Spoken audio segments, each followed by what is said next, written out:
Jeshi la Polisi Kanda Maalum ya Dar es Salaam kwa kushirikiana na wananchi linaendelea kusimamia mifumo ya usalama ya kuzuia matukio ya kihalifu katika maeneo mbalimbali ya jiji la Dar es Salaam. Kwa ujumla, maeneo mbalimbali jijini Dar es Salaam yako salama. Hata hivyo, tarehe 24 mwezi wa 4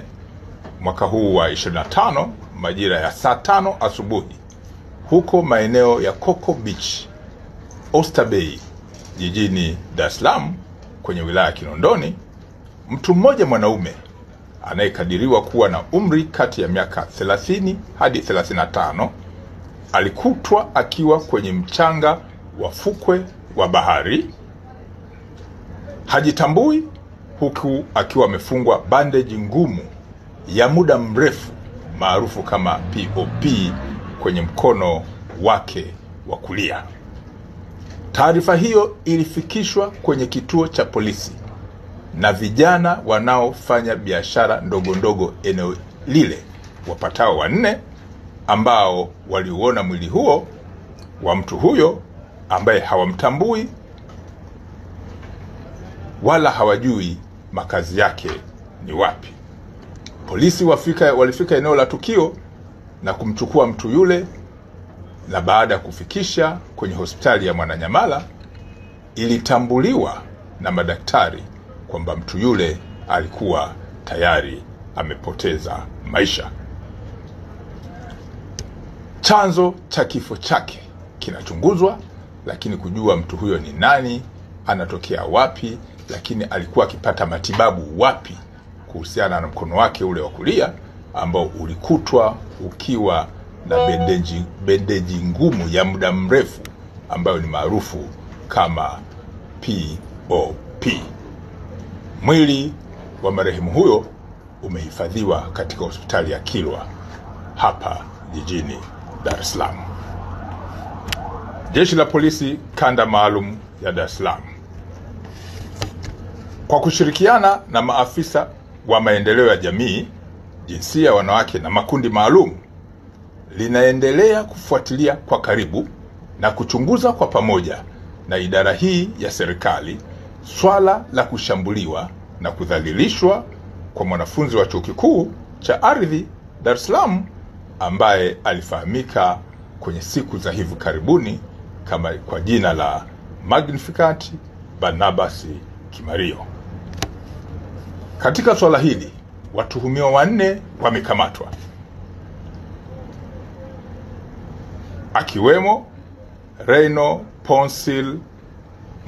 Mkwawili wa Chuo cha Ardhi, Asha Suleiman Juma wa Chuo cha Uhasibu na Mwemba Barton Mwemba maarufu kama Mwijaku wa Dar es Salaam. Watu hawa waliokamatwa ni 3 ambao wanatuhumiwa kuhusiana na swala hili la sakata ambalo limeingizwa watu 4 akiwemo mlalamikaji. Upelelezi wa shauri hii unakamilishwa haraka iwezekanavyo ili mamlaka zingine za kisheria ikiwemo ofisi ya mashtaka iweze kuchambua na kubaini ni shauri lipi ambalo linaweza likasimama kisheria kuhusiana na swala ambalo tunalichunguza. Jeshi la Polisi Kanda Maalum ya Dar es Salaam linaendelea kusisitiza na kuwakumbusha wananchi kuwa swala la usalama wa jiji la Dar es Salaam ni la kila mwananchi, lakini kwa kushirikiana na Jeshi la Polisi pamoja na vyombo vingine vya dola vya kiusalama ili kuhakikisha kuwa shughuli za kiuchumi za jiji hili zinaendelea, lakini pia zile za kijamii pamoja na kisiasa zinaendelea kwa kufuata misingi ya kisheria. Kuhusu swala la mahakama ya Kisutu kwa siku ya leo tarehe 24 mwezi wa 4 mwaka 2025, kwa ujumla usalama katika eneo lile la mahakama na maeneo mengine ya jiji la Dar es Salaam uliimarishwa kwa kiwango cha juu ili kuhakikisha kuwa shughuli zote za kiuchumi za jiji hili zinaendelea lakini pia zile za kijamii pamoja na za kisiasa, ambapo vyama kadhaa vilikuwa vikiendelea na shughuli mbalimbali za mikutano yake ya hadhara. Hata hivyo, kutokana na matishio mbalimbali ambayo yalikuwa yametolewa na kupatikana kwa taarifa mbalimbali, jeshi la polisi lililazimika kuwazuia na kwenda kuwahoji baadhi ya watuhumiwa katika matishio ya swala la usalama katika mahakama ile, wakiwemo watu wafuatao. Watu ambao walikamatwa na kwenda kufanyiwa mahojiano kwenye kituo cha polisi cha Oysterbay pamoja na kile cha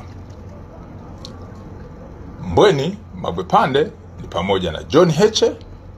lakini pia John Mnyika, Chacha Heche Seguta, Swezi Dani na Radufu pamoja na James Mseti. Baada ya mahojiano, haki za dhamana kwa watuhumiwa zimewekwa wazi. Jeshi la polisi kanda maalum ya Dar es Salaam litaendelea kutimiza majukumu yake ya msingi ya kuzuia vitendo vya kihalifu na kufuatilia taarifa mbalimbali, lakini huku likizingatia misingi ya haki pamoja na sheria za nchi.